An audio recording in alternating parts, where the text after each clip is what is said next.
Natuklasan ko po sa Biblia na napakaraming kasinungalingan. Natuklasin ko rin po sa Biblia na ang Diyos ay sinungaling, which is against your teachings na ang Diyos ay hindi marunong magsinungaling. At natuklasan ko sa Biblia na ang Diyos ang gumagawa ng mga heinous crime o karumal-dumal na krimen. Natuklasan ko sa Biblia na iyan ay isang uri ng malaswang babasahin. At yan ay, kumbaga, pornografiya, ang Biblia. At ang Diyos dyan sa Biblia ay nagsisisi, nagkakamali, makakalimutin.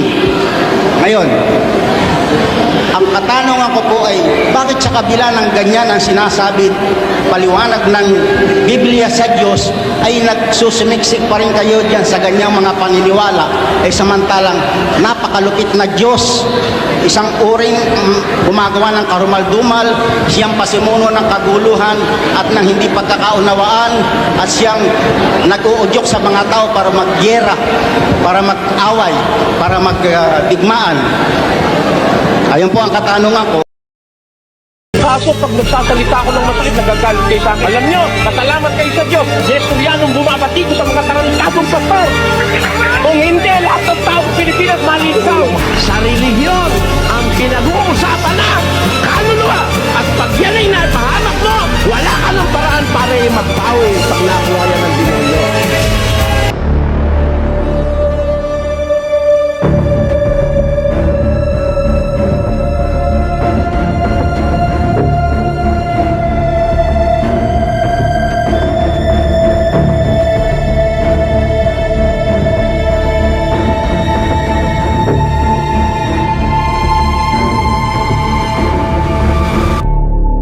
Magandang gabi po, Eli.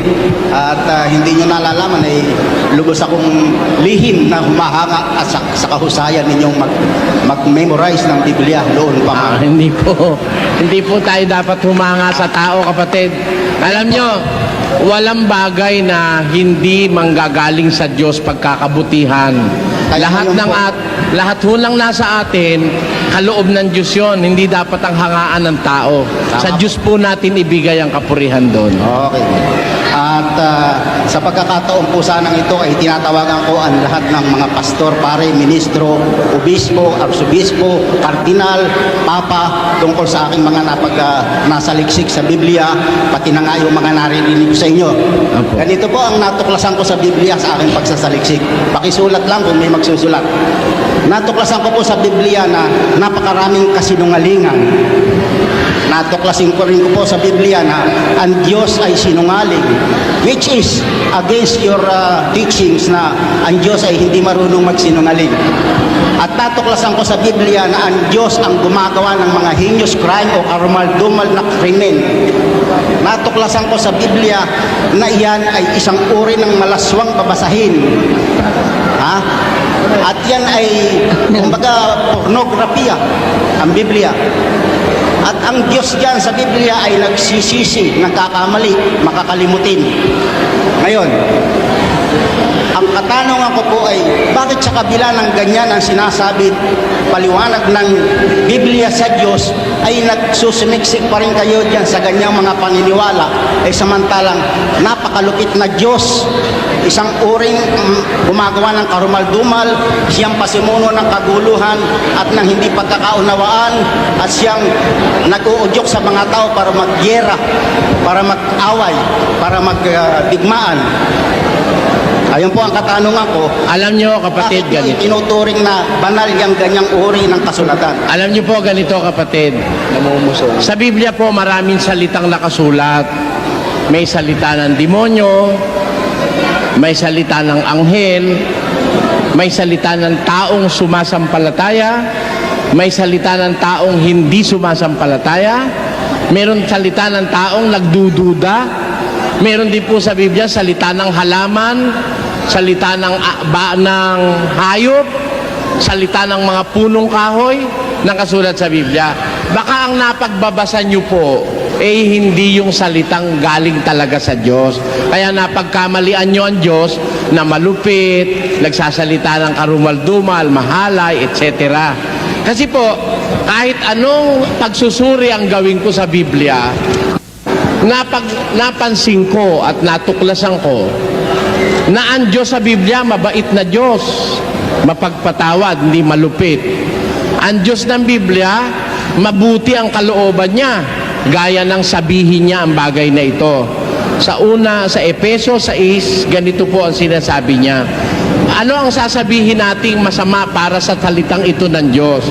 6:1 hanggang 4. Mga anak, magsitalima kayo sa inyong mga magulang sa Panginoon, sapagkat ito'y matuwid.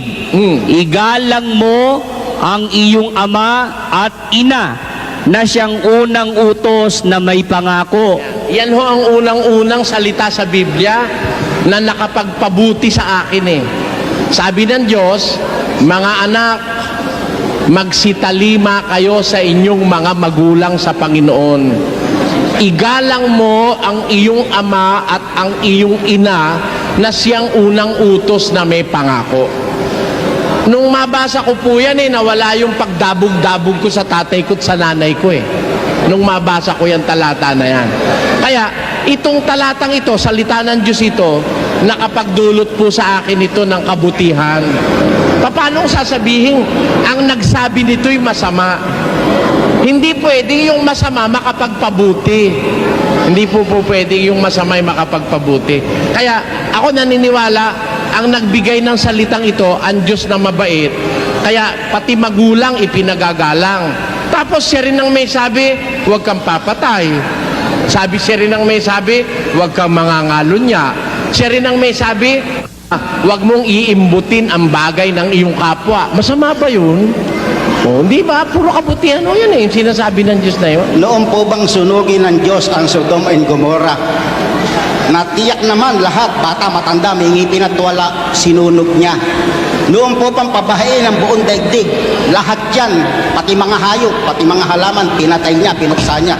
Yung po ba mabuti niyo sinasabi na ang Diyos ay nagpapatawad? Bakit hindi po mabuti yun? Paano naging mabuti kapatid? Biro nyo, puro masasama yung nasa Sodom at Gomorrah. Paano niyo masasabing masama ang isang sanggol?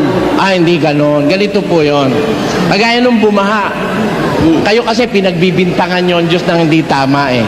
Tanyo, masama na ang tao sa mundo. Sabi ng Diyos, gugunawin niya yung mga masasama.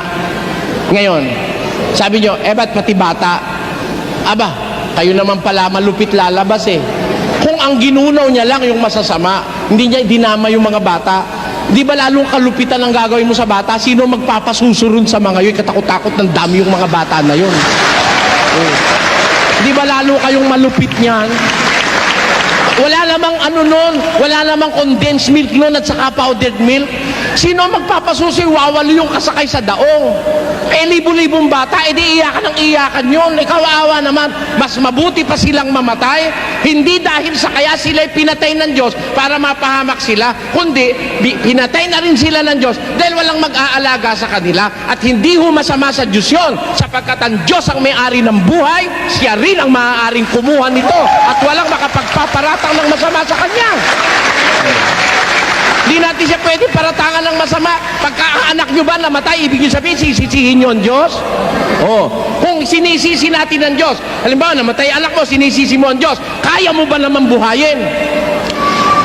Meron bang magulang? May magulang ba nakabuhay ng anak? Meron ba? Wala. Kung wala, ibig sabihin may mas mataas sa'yo. At yung mas mataas na yon, yun ang Diyos. Yun ang sinasabi ng Biblia. Hindi natin siya dapat sisihin doon. Hindi mo masama yun. Ang binanggit nyo kasi sanggol eh. Alin po? Ang binanggit nyo mga sanggol na sumususo. Maraming hindi na sumususo. Kasama lahat yun. Babae, matanda, may ngipin. Kaya nga po, wala akong mag-aalaga ron sa mga kahit hindi. Halimbawa, hindi na sumususo, 1 taon kalahati, sino mag-aalaga ron? Saan ka kukuha ng papakain doon sa daong?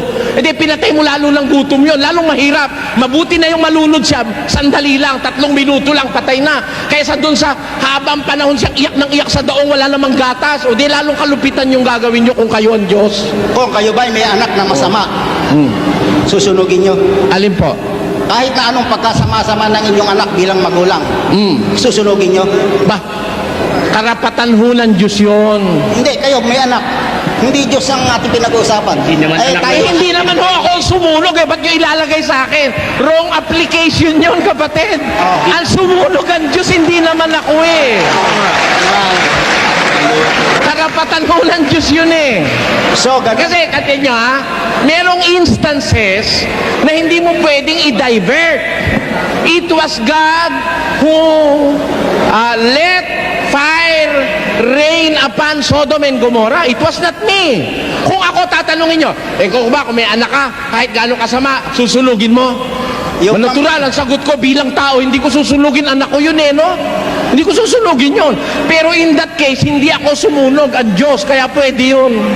yung bang, Yun ang pwede talaga yun. yung pong parusang panununog na alam natin kung gaano kahirap, kasakit, na yung nasunog sa Osong Disco hanggang ngayon, idinidemanda pa yung may-ari na hindi naman talaga siya sumunog. Ito pa kaya kung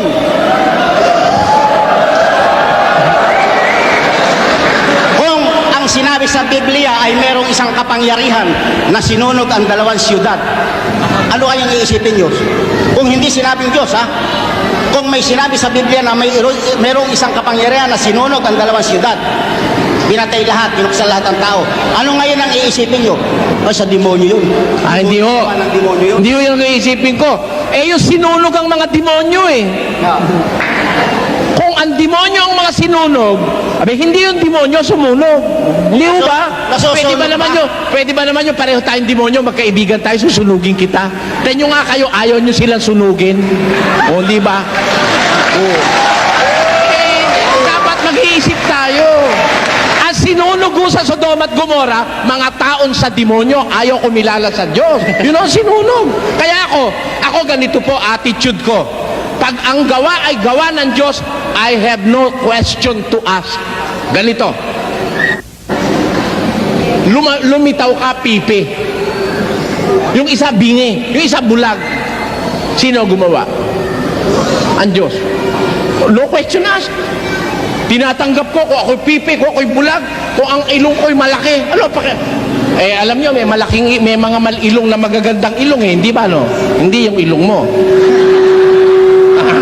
Pero, meron yung ilong di maganda. Pero you have to accept the fact na pagka pinagpare-pareho tayo ng Diyos ng ilong, pinagpare-pareho tayo ng mata, pinagpare-pareho tayo ng taas, pinagpare-pareho tayo ng kulay, lahat na tayo magkakamuka. Kaya pag may isang nagnakaw, tayong lahat magnanakaw na dalahagarin tayo ng pulit.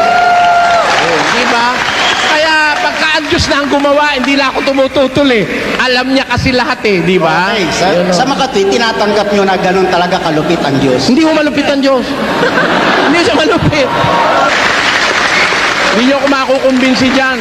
Ngayon, kung gusto nyo, diskusyon, gumawa tayo ng tema. Wala tayong tema eh. Wala tayong pupuntahan dito. Ito ho, itanong kay Soriano. Kaya nga po, tinatanong ko Hindi ko kayo tumatalong. Pinasasama nyo ang Diyos ko na hindi ko papayagan kailanman gawin nyo.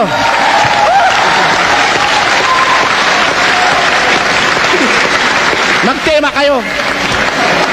Hindi welcome sa ganitong usapan yan eh. Pinasasama ninyo ang Diyos, napakabuti ng Diyos. Magsisi ka, kapatid. Siguro ganun Ikaw pala, pagka ninakawang ka, pati ikaw gusto mo makulong ka, ninakawang ka na nga. Yan. Masama pala ang uugali mo eh. Pati mga bata. Hindi ho. Pati, yung sabi nyong gago. Hindi ko mo namatay ang bata, malupit na ang Diyos. May kamatayan na ang kahulugan ay pagmamahal ng Diyos. Basa. Ang matuwid na namamatay Oh. at walang taong nagdadamdam at mga taong mahabagin ay pumapanaw, walang gumugunita na ang matuwid ay naaalis sa kasamaan na darating. Tanyo, baka may mas masama pang dadating, kaya kinukuha na ng Diyos ang buhay mo para iligtas ka na doon sa mas masamang darating. Kaya ang kamatayan, hindi kalupitan ng Diyos yun. That's God's mercy, speaking of the Bible.